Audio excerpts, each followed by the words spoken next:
The people who arrive at your door during a storm are rarely there by accident. The wind screamed across the Arizona desert like something alive, dragging dust against the wooden walls of Ethan Cole's ranch house hard enough to make the lantern above his table tremble. Midnight storms were rare this far south in late summer, but when they came angry. Ethan sat alone beside the stove, one hand wrapped around a chipped coffee cup gone cold an hour ago, the other resting near the revolver hanging low on his belt. Outside, Thunder Mesa disappeared beneath waves of blowing sand and darkness. No horses, no voices, no lights from town, just wind. Then came the sound. 3 sharp knocks. Not loud, desperate. Ethan's eyes lifted slowly toward the front door. Nobody traveled these roads after dark unless they were running from something. He stood without hurry, boots creaking across the old wooden floorboards, then reached for the shotgun leaning beside the wall before opening the door halfway. A woman collapsed against the frame before he could speak. She hit the porch hard, one arm wrapped tightly around a small boy buried beneath a wool blanket covered in desert dust. The child looked no older than 6, feverish, barely awake. The woman struggled to breathe as strands of black hair stuck to her face from sweat and sand. Patchy. Ethan saw it immediately in her features, the handmade turquoise beads around her wrist, and the worn leather sash tied beneath her coat. Her dark eyes lifted toward him carefully, not with fear exactly, but calculation. Like someone deciding whether the man standing before her was safer than the people behind her. "Please," she whispered. "If they find us, he dies first." Ethan's jaw tightened slightly. Far off in the distance, through the roar of the storm, came another sound. Horses. More than a few. The woman heard them too. Her body stiffened instantly as she pulled the boy closer. Ethan looked past her toward the empty desert. Faint lights moved through the darkness nearly half a mile away. Lanterns. Riders. He looked back down at the child. The boy's skin burned bright red with fever beneath the blanket, small fingers clutching a silver pocket watch hanging from a chain around his neck. Strange thing for a child to carry through a desert storm. Ethan opened the door wider without another word. "Inside," he said quietly. The woman hesitated, not because she didn't want shelter, because she didn't trust kindness anymore. Ethan noticed the hesitation and stepped aside anyway. "Storm's dropping below 40 tonight," he said. "Kid won't survive outside." For a moment, only the wind moved between them. Then she rose carefully to her feet, exhausted but proud, and guided the boy into the cabin. Ethan shut the door behind them just as the first distant rifle shot echoed somewhere beyond the hills. The lantern flickered again. The woman froze, but Ethan didn't. He simply walked to the window and stared into the black desert beyond the glass, his face unreadable beneath the brim of his hat. Because deep down, he already knew something terrible was riding toward Thunder Mesa before sunrise.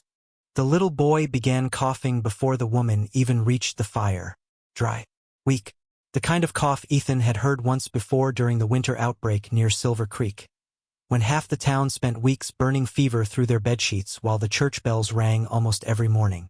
Ethan took the kettle from the stove without speaking and poured hot water into a dented tin cup. The woman stayed near the door, one hand still resting protectively on the boy's shoulder, as if she expected someone to burst through the cabin at any second. "He needs rest," Ethan said quietly, "and food if he can keep it down." She nodded once but did not answer. The boy's eyes drifted slowly around the cabin. Old saddle by the fireplace, rifle mounted above the mantel. One faded photograph near the window turned face down against the wood. "What is your name?" Ethan finally asked. The woman hesitated before answering. "Ayanna." Her voice remained calm despite the exhaustion pulling at every word. "The boy is Nico." Ethan glanced toward the child again. The silver pocket watch still hung tightly from the boy's small hand. Even half-conscious, he refused to let it go. Strange. Most children clung to blankets or toys, not watches. Ethan crouched beside the stove and tossed another piece of cedar into the fire. Orange light spread across the room, finally revealing how exhausted Ayanna truly looked. Dust covered the hem of her long coat. One sleeve had been torn near the shoulder. Her boots were cracked from miles of hard desert riding. But her eyes stayed sharp, always watching, measuring exits, windows, distances, like somebody who had survived too long by noticing danger before it arrived. "You got family in town?" Ethan asked. "No, friends." A faint sadness crossed her face. "Not anymore." Silence settled again except for the wind rattling the cabin walls. Then came the distant sound of horses. Closer now. Ayana stiffened immediately. Ethan moved toward the lantern and lowered the flame until most of the cabin fell into shadow. Outside, faint lights drifted slowly across the desert ridge east of the ranch. Riders searching carefully, patiently. Ethan counted at least 8, maybe more behind them. "Outlaws?" he asked quietly without turning around. Ayana looked toward the floor for several seconds before speaking. "Men with money are more dangerous than outlaws." Ethan almost smiled at that. Almost. Then he slid the curtain shut over the window. "You brought trouble to the wrong ranch," he muttered. "I know," she whispered. "That is why I came here." Ethan looked at her fully for the first time. Most people in Arizona territory knew who he was. Former cavalry scout, former marksman, former everything. The kind of man people stopped asking questions about years ago because the answers usually carried ghosts with them. "Who told you where to find me?" he asked. Ayana slowly reached into her coat pocket. Ethan's hand instantly moved toward his revolver, but she only pulled out a folded piece of paper worn soft by sweat and travel. She handed it to him carefully. Ethan unfolded it beside the firelight. For words stared back at him in faded ink. "Find Ethan Cole. Trust nobody else." His expression changed instantly. Not fear. Something quieter, older, because he recognized the handwriting. It belonged to his younger brother Samuel, dead nearly 11 years. The cabin suddenly felt much colder despite the fire. Ethan read the note again slowly while the storm howled outside like it was trying to tear the roof away. Then his eyes drifted toward the silver pocket watch hanging from Nico's trembling hand. And for the first time that night, Ethan Cole realized the strangers sitting inside his cabin were somehow connected to a past he had spent more than a decade trying to bury beneath the desert. For a long moment, Ethan said nothing. The fire cracked softly between them while the old note remained frozen in his hand. Samuel Cole had been dead 11 years. Buried beneath a cedar tree behind a church outside Tucson after a fever swept through the cavalry camps faster than any doctor could stop. Ethan had watched his younger brother disappear inch by inch over 3 winter nights, powerless to save him. Yet somehow his handwriting sat here now inside Ethan's cabin, carried through a desert storm by a woman he had never seen before. "Where did you get this?" Ethan asked quietly. Ayana lowered herself carefully into the chair beside the fire, exhaustion finally catching up to her. Nico slept against her shoulder now, breathing unevenly beneath the blanket. "From a priest near the San Xavier mission," she said softly. "He told me if danger ever came for the boy, I should find the man named in the note." Ethan frowned. "Father Callahan?" Ayana nodded once. Ethan stared into the fire again. He remembered Callahan well. Tough old Irish priest with whiskey on his breath and dust permanently stuck to his boots. One of the few men Samuel trusted before he died. "Samuel left that note before he passed," Ethan muttered. "But he never mentioned any Apache woman." "Because I was a child then," Ayana replied. Ethan looked up sharply. The wind outside rattled the roof hard enough to shake loose dirt from the ceiling beams. "What are you talking about?" Ayana hesitated. Not because she feared the truth, because she had carried it too long alone. "Your brother saved my life once," she said quietly. "Many winters ago." Ethan leaned back slowly in his chair, eyes narrowing beneath the shadow of his hat. Ayana glanced toward the sleeping boy before continuing. "Some soldiers attacked our camp after dark. My father was killed. My mother too." Her voice remained calm, but her hands tightened around the blanket. "I ran into the desert and nearly froze before sunrise. Your brother found me beside a riverbank." Ethan remembered that winter. The cavalry had blamed renegades. The Apache blamed the cavalry. Men with power blamed whoever helped them sleep easier at night. Samuel had returned from patrol, changed somehow after that season. Quieter, sadder. He hid me near the mission for weeks, Ayanna continued. Taught me English, taught me reading. He said survival meant understanding the people who feared you. Ethan looked toward her carefully now, not as a stranger anymore, as somebody carrying pieces of his brother through time. Samuel was too soft for this territory, Ethan muttered, though no bitterness lived in the words, only grief. Ayanna almost smiled faintly. No, she whispered. He was brave enough to stay kind. Silence settled again. Outside, the distant riders had disappeared beyond the ridge, but Ethan knew men like that did not give up easy. Not in storms. Not at night. Not when they believed something valuable was close. Ethan reached toward the boy carefully. Nico stirred slightly but did not wake as Ethan lifted the silver pocket watch from his hand. The moment the watch opened, Ethan's breathing stopped. Inside the cover sat an old faded photograph no larger than a postage stamp. Samuel, younger, smiling beside a river with a teenage Apache girl standing near him. Anna. Ethan stared at the image while memories rose slowly through years of silence. His brother had carried this watch every day until the fever took him. Ethan swallowed hard once before snapping the watch closed again. Why are they hunting you? He finally asked. Ayanna's expression changed instantly. The warmth vanished from her face like a lantern blown dark. Because somebody powerful believes the boy should not exist. Ethan's eyes shifted slowly toward sleeping Nico, and somewhere far beyond the storm outside, another rifle shot echoed faintly through the desert night. The storm finally began to weaken sometime after 2 a.m, but the silence that followed felt worse somehow. Ethan had learned long ago that danger rarely announced itself loudly before arriving. Real danger waited, patient, quiet, like a rattlesnake beneath dry grass. Ayanna sat beside the fire while Nico slept beneath one of Ethan's old army blankets near the stove. The fever had eased slightly, though his breathing still sounded strained. Ethan placed a cool cloth across the boy's forehead before stepping toward the kitchen shelf for another lantern. You should sleep, Ayanna said softly behind him. Ethan lit the lantern without turning around. People looking for you will not sleep tonight. Ayanna lowered her eyes. She understood men like that too well. Ethan carried the lantern toward the back window overlooking the horse corral. The desert stretched dark and endless beneath fading storm clouds, but something bothered him. The horses. Too still. His hand moved instinctively toward the revolver at his side.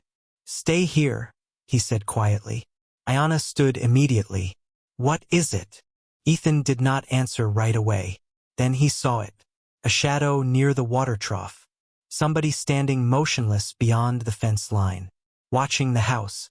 Ethan blew out the lantern instantly, plunging the cabin into darkness except for the weak orange glow from the fire. Nico stirred in his sleep. Ayanna's voice dropped to barely above a whisper. How many? Ethan kept his eyes fixed outside. One I can see, which usually meant more nearby. The figure outside did not move. Wind carried dust slowly across the yard while the stranger remained perfectly still beneath the moonlight. Then, after several seconds, the figure raised one hand calmly. No weapon, just a signal. Ethan frowned slightly before stepping toward the door. Ethan, Ayanna whispered sharply. Do not. But Ethan already recognized the silhouette. Tall, lean, bowed slightly at the shoulders from age. He opened the door carefully. You are getting too old to sneak around ranches at night, Walter. The old man stepped forward from the darkness with a tired smile beneath his gray beard. Walter Grady owned the general store in Thunder Mesa and knew nearly every secret buried beneath the territory's dust. Could say the same about you opening your door after midnight, Walter muttered before his eyes shifted past Ethan toward the cabin interior, toward Ayanna. His expression darkened immediately. So the rumors are true. Ethan crossed his arms slowly. What rumors? Walter looked back toward the distant hills before lowering his voice. Half the town woke up hearing riders pass through Dry Creek, asking questions about an Apache woman traveling with a child. Ayanna stiffened near the fireplace but said nothing. Walter noticed her silence. Then his eyes drifted toward the sleeping boy. "Sweet Lord," he whispered quietly. Ethan stepped outside fully now, pulling the cabin door mostly shut behind him. "Talk." Walter removed his hat slowly. Men arrived in town before the storm ended. Rich men, not bounty hunters. Ethan's face hardened. Names? Clay Bennett. Ethan's jaw tightened instantly. Everybody in Arizona territory knew Bennett. Railroad money, land deals, politicians in his pocket from Tucson to Santa Fe. The kind of man who smiled while entire towns disappeared behind his contracts. Walter swallowed once before continuing. "He is offering $2,000 to anybody who helps find the woman." Ethan looked back toward the cabin window where Ayanna sat silently beside the firelight. "For an Apache woman and a sick kid?" Walter shook his head slowly. "No. Whatever this really is, it is bigger than that." The wind moved softly through the corral as both men stood silent for a moment. Then Walter looked Ethan directly in the eyes. "You need to understand something," he said quietly. "By sunrise, this town is going to choose a side." Walter left before dawn touched the horizon. Men like him survived frontier towns by knowing exactly when to disappear from somebody else's trouble. Ethan watched the old shopkeeper ride away through the fading storm until both horse and rider vanished into the pale desert mist. Then he closed the cabin door slowly and slid the iron lock into place. Inside, the fire had burned low. Ayanna sat awake beside it with Nico sleeping against her lap. She had not moved much while Ethan spoke outside, but her eyes told him she had heard enough. "Clay Bennett," she said quietly. Not a question. Ethan removed his hat and hung it near the door. "You know him?"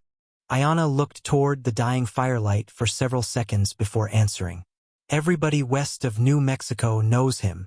Ethan poured fresh coffee into 2 tin cups and handed one toward her. She hesitated before accepting it carefully with both hands. Small gesture. But Ethan noticed how long it had probably been since somebody offered her anything without wanting something in return. "Walter says Bennett arrived with railroad men," Ethan muttered. "That means lawyers, deputies, money, and fear," Ayanna whispered. Ethan glanced toward her. "Fear." Ayanna nodded slowly. "Powerful men only hunt this hard when they are afraid of losing control." The cabin fell quiet again except for the soft crackle of cedar in the stove. Outside, the wind had finally calmed, leaving the desert strangely still beneath the last hours before sunrise. Ethan sat across from her now, elbows resting against his knees. "Tell me the truth," he said calmly. "All of it." Ayanna lowered her eyes toward the silver watch hanging from Nico's hand. Then, carefully, she reached beneath her coat and removed a leather pouch tied close against her side.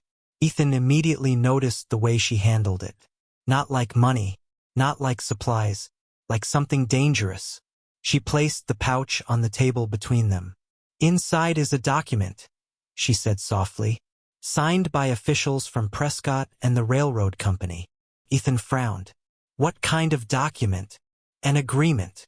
Her voice remained steady, but sadness moved beneath every word. "They plan to force Apache families from land near Blackstone Canyon after winter ends." Ethan's expression hardened. Blackstone Canyon held fresh water year-round. Railroad access too. Valuable land. "Bennett wants the canyon," Ethan muttered. "He already took half the territory doing the same thing." Ayanna nodded once. "But this paper proves the removals are illegal." Ethan stared at the pouch carefully now. One folded document. That was all. Something thin enough to fit beneath a coat. Powerful enough to start a war. "How did you get it?" Ayanna looked toward the sleeping boy beside her. "Nico's father found it." Ethan's eyes narrowed slightly. "And where is he now?" Silence. Heavy. Painful. Then Ayanna answered without lifting her head. "Gone." Ethan did not press further. Some griefs did not need details to be understood. The first pale traces of morning slowly began touching the cabin windows silver blue. Dawn was close now. Too close. Ethan stood and walked toward the front porch carefully. The desert stretched empty for nearly a mile in every direction. But something felt wrong. Too quiet. Then he saw them. Riders. Far across the ridge east of Thunder Mesa. Tiny black shapes moving slowly through the early morning haze. More riders appeared near the South Trail moments later. Then another group near the dry riverbed west of town. Ethan counted nearly 20 before stopping. Organized. Deliberate. Surrounding the valley one road at a time. Behind him, Ayanna stepped quietly onto the porch holding Nico against her shoulder beneath the blanket. She saw Ethan's face before she saw the riders themselves. "They found us," she whispered. Ethan stared toward the growing line of horses moving through the dawn. Then he spoke without taking his eyes off the horizon. "No," he said quietly. "They are not here for us anymore." The rising sun slowly illuminated the desert floor as more riders emerged beyond the hills like shadows spilling across the earth. "They are here for the whole town now." By the time the sun cleared the eastern cliffs, Thunder Mesa no longer looked like a frontier town. It looked occupied. Riders waited along every trail leading in or out of the valley, their horses standing still beneath clouds of red dust while armed men watched the streets from a distance without speaking. Store owners opened their doors cautiously that morning only to find strangers already leaning against hitching posts and water barrels like they belonged there. Nobody wore badges. Nobody needed to. Money carried its own authority in the territory now. Ethan rode into town shortly after sunrise with Ayanna and Nico hidden beneath blankets inside the supply wagon behind him. The boy's fever had returned during the night, leaving his face pale and exhausted against Ayanna's shoulder. Ethan kept one hand near the rifle resting beside his leg as the wagon rolled slowly past the church and toward the stable behind Walter's general store. Every eye in town followed them, some curious, some nervous, some afraid. Thunder Mesa was small enough that strangers became stories within minutes. Walter stepped out from the store porch the moment Ethan stopped the wagon. His face looked older than it had only hours earlier. "You should not have come here," he muttered under his breath. Ethan climbed down slowly. "Had no choice." Walter glanced around carefully before lowering his voice. "Bennett rented every room at the Silver Spur before dawn. Half his men are sitting inside the saloon already." Ethan's expression did not change, but his eyes drifted toward the far end of town where polished black horses stood tied outside the hotel beneath armed guards. Too organized for common outlaws. Too calm for ordinary lawmen. "Where is Bennett?" Ethan asked. Walter swallowed once. "Waiting." Almost on cue, the saloon doors opened across the street. A tall man in an expensive charcoal coat stepped onto the wooden boardwalk with slow confidence, adjusting his leather gloves as though the entire town existed only for his convenience. Clay Bennett did not look like the monsters whispered about in mining camps and railroad towns. That was what made men like him dangerous. Clean shave, calm eyes, silver watch chain across his vest. The kind of man who smiled while ruining lives from behind polished desks. Bennett spotted Ethan immediately and smiled faintly before crossing the street toward him. The town seemed to hold its breath. "Mr. Cole," Bennett said warmly. "I was beginning to worry we might have missed each other." Ethan remained still beside the wagon. "Funny. I was hoping the opposite." A few nervous laughs escaped nearby townsfolk before vanishing just as quickly. Bennett glanced casually toward the covered wagon behind Ethan. "I believe you may be sheltering somebody who belongs to me." Ethan's eyes darkened slightly. "People are not property." Bennett sighed softly like a disappointed teacher correcting a stubborn student. "Ordinarily, I might agree, but the woman traveling with you stole documents connected to federal business." "Federal?" Walter muttered quietly. "Since when do railroad men speak for Washington?" Bennett ignored him completely. His attention stayed fixed on Ethan. "This can end peacefully," he said. "Hand over the woman and the child, and my men leave town before sunset." Silence spread across the dusty street. Windows shifted open slightly above the saloon. Townsfolk watched from behind curtains and storefronts, waiting to see who would blink first. Ethan studied Bennett carefully. Not anger, not fear, just calculation. Then, from inside the wagon, came the sound of Nico coughing violently beneath the blankets.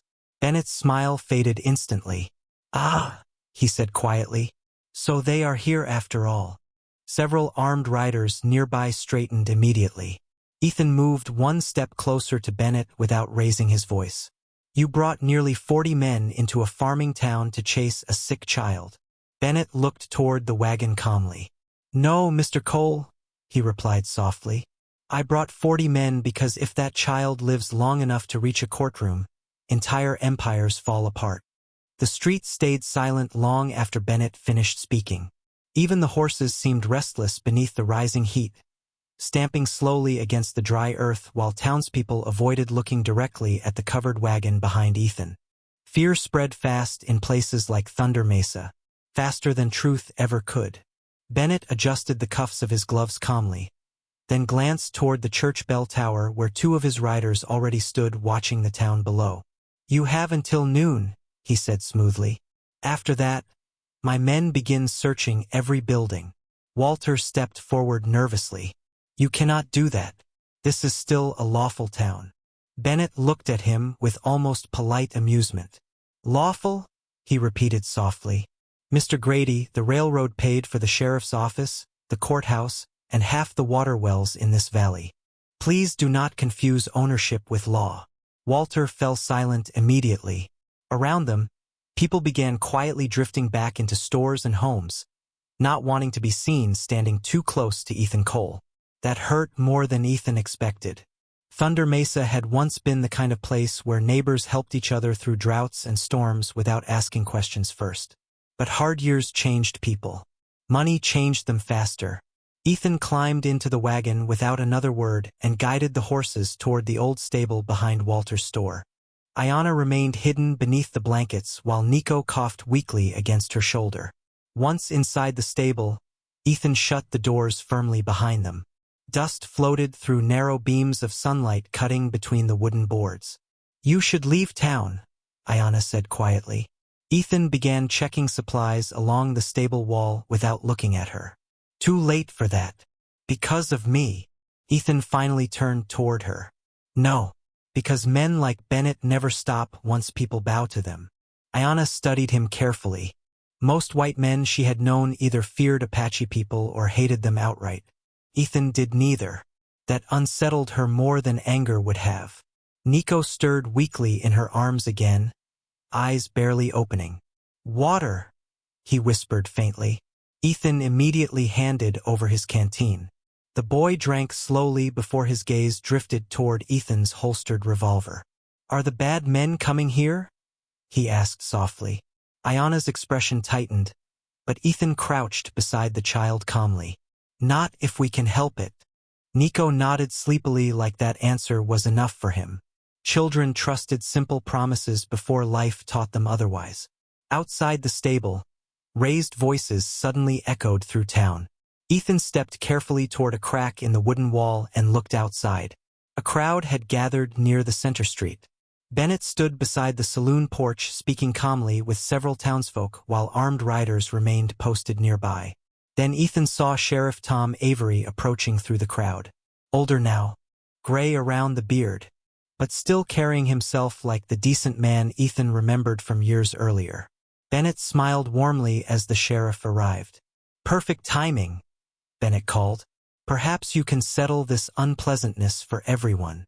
Sheriff Avery looked uneasy already. His eyes drifted briefly toward Ethan's stable before returning to Bennett. "What exactly do you want?" Bennett removed a folded paper from inside his coat pocket. "Federal authorization," he announced loudly enough for the entire street to hear. "Signed in Prescott. We are searching for a fugitive carrying stolen government property." Murmurs spread through the crowd immediately. Government property sounded official. Dangerous. Sheriff Avery took the paper slowly, scanning it beneath the morning sun. Ethan watched the sheriff's face carefully from inside the stable. Something was wrong.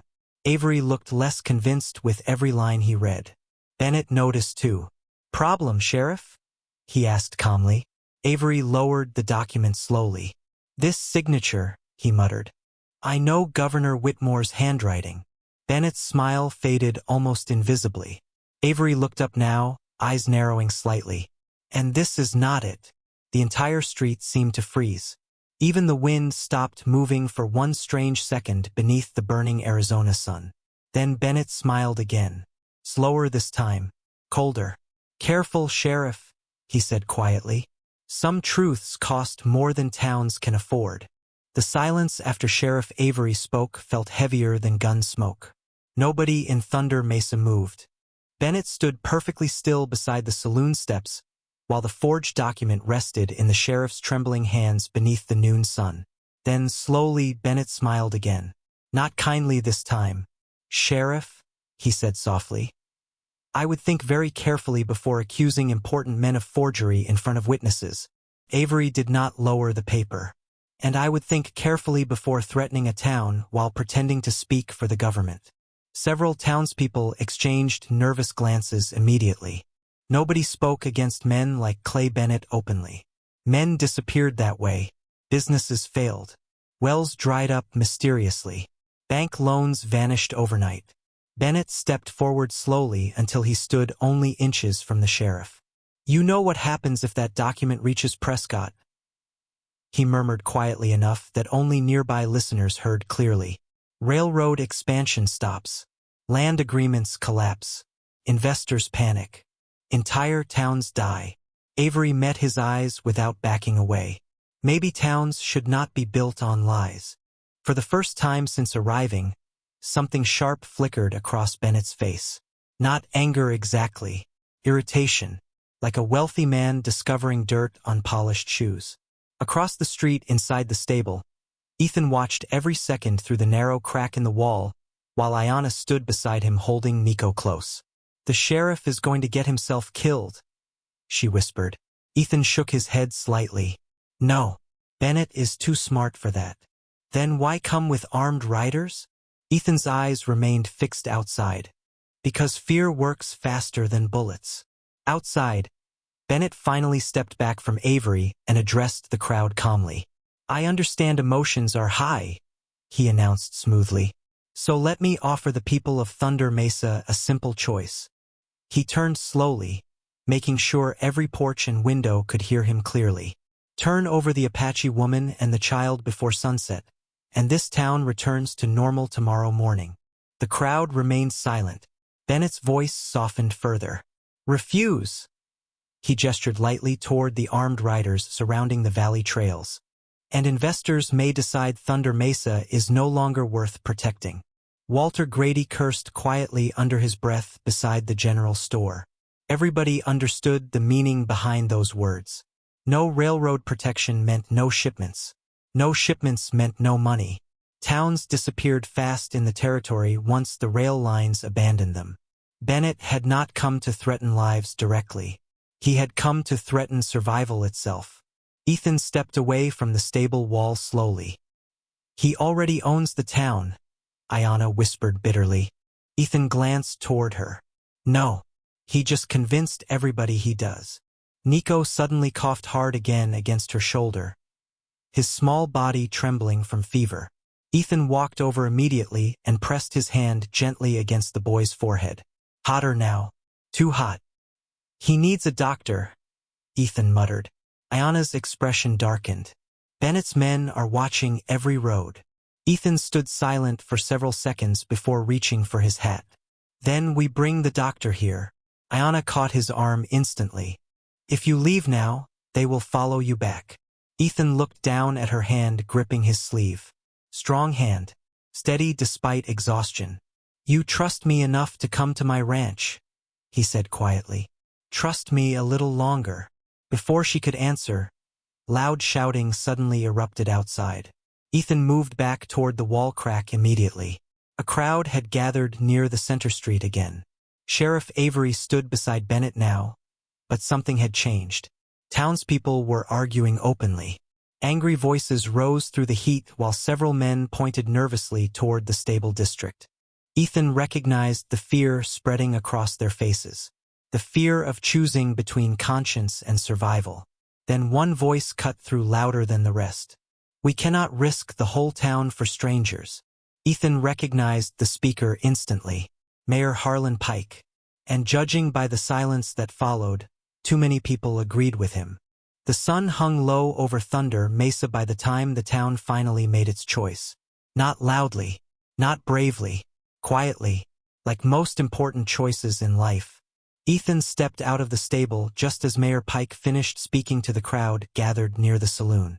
Fear still lived on every face in town, but something else had begun pushing against it now. Shame. Sheriff Avery noticed Ethan first. Then the rest of the street slowly turned toward him one by one. Ethan walked calmly through the dust without touching the revolver at his side. Behind him came Ayanna carrying Nico beneath the faded wool blanket. The boy's fever had weakened him badly, but his small hand still clutched the silver pocket watch against his chest like it was the only thing anchoring him to the world. Bennett watched them approach with the same polished smile he wore entering town that morning, though his eyes no longer looked quite as certain. "Mr. Cole," he said softly, "I was hoping you would come to your senses." Ethan stopped in the center of the street beneath the afternoon light. "You said this town gets to choose." Bennett spread his hands smoothly. "And?" Ethan looked around slowly at the people of Thunder Mesa. Walter Grady standing beside the general store. Sheriff Avery near the jailhouse steps. Farmers, shopkeepers, stable boys, ordinary people who spent all morning afraid of losing the little they had left. Then Ethan reached into his coat and pulled out the leather pouch containing the document. Murmurs spread instantly through the crowd. Bennett's smile disappeared completely. "You should think carefully before opening that," he warned quietly. But Ethan ignored him. Instead, he handed the pouch directly to Sheriff Avery. The sheriff removed the folded papers slowly beneath the watching eyes of the entire town. His face darkened more with every line he read. Illegal land seizures, bribed officials, forced removals hidden behind railroad contracts, names, signatures, dates, enough corruption to poison half the territory. Avery looked up at Bennett with something close to disbelief. "You were going to destroy entire Apache families for railroad water rights." Bennett's calm finally cracked for the first time. "That land belongs to progress," he snapped. "The territory needs railroads, industry, civilization." Ayanna stepped forward quietly then.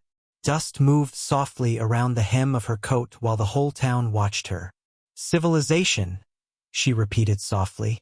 "Is that what you call taking homes from children while they sleep?" Bennett looked at her coldly. "You should have stayed invisible." Ayanna held his gaze without fear now. "That is what powerful men always tell the people carrying truth." Silence followed her words. Long, heavy, honest. Then something unexpected happened. Mayor Pike removed his hat slowly and stepped beside Sheriff Avery. One by one, others followed.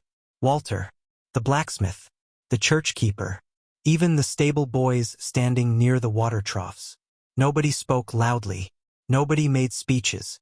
They simply stopped standing behind Bennett. And suddenly the powerful man in the expensive coat looked smaller than he had hours earlier. Bennett glanced around the town carefully, realizing too late that fear only worked while people stayed divided. Sheriff Avery folded the documents carefully before speaking. "You and your riders should leave Thunder Mesa before sundown." Bennett stared at him in disbelief. "You think this ends here?" Avery met his eyes calmly. "No, I think this finally starts here." The wind moved softly through town as Bennett looked toward Ethan one final time.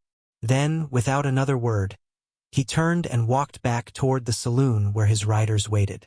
By sunset, the valley roads were empty again. 3 days later, a federal judge arrived from Prescott after Avery sent copies of the documents east by rail.